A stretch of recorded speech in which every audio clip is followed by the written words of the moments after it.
Vinyls, a circular piece made by plastic and presented in the mid-1900s, may seem like its history in today's way of listening to music, but in fact is a lot more sentimental and is still very current in the way music is sold.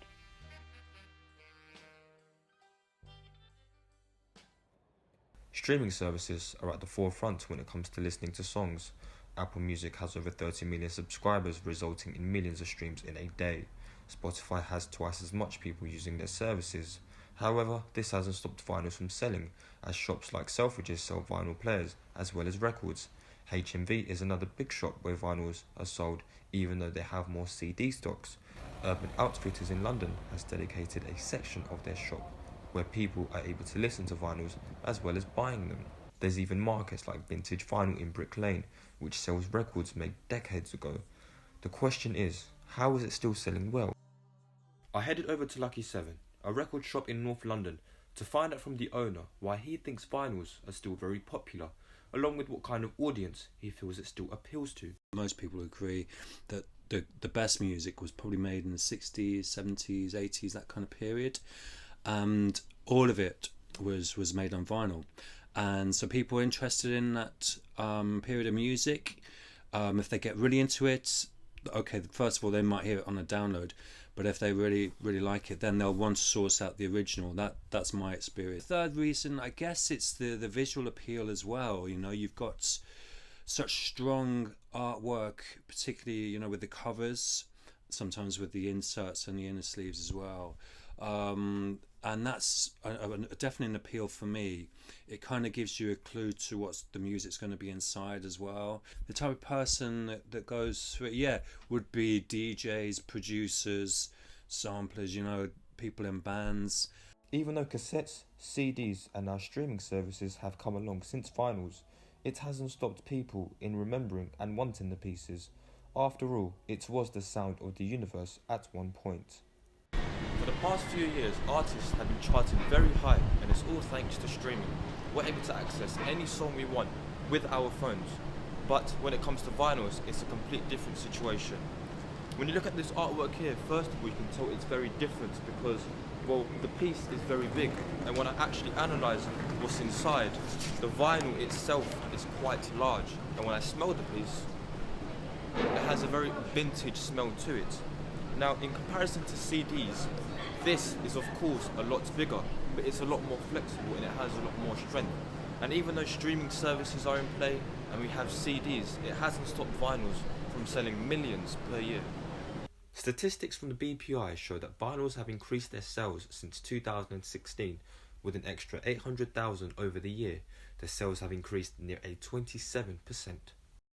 I spoke to a reseller who handles his business from home to find out whether reselling vinyls is still a good business, along with what made him want to start and who he thinks is buying them.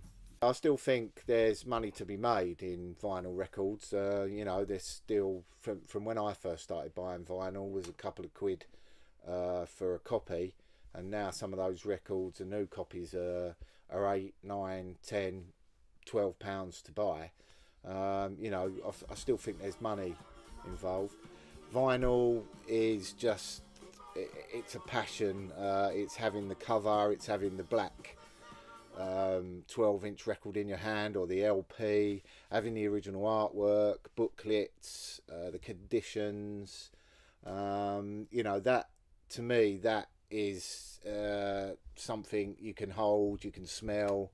You know, you can flick through. The kids are beginning to buy it again, and so, like I say, I think the more you push something underground or do away with it, the more it comes back around and becomes popular. The rise of vinyl sales have doubled in comparison to the early 2000s. David Bowie's Black Star LP sold a near 60,000, doubling what Radiohead sold in 2008 with their In Rainbows LP.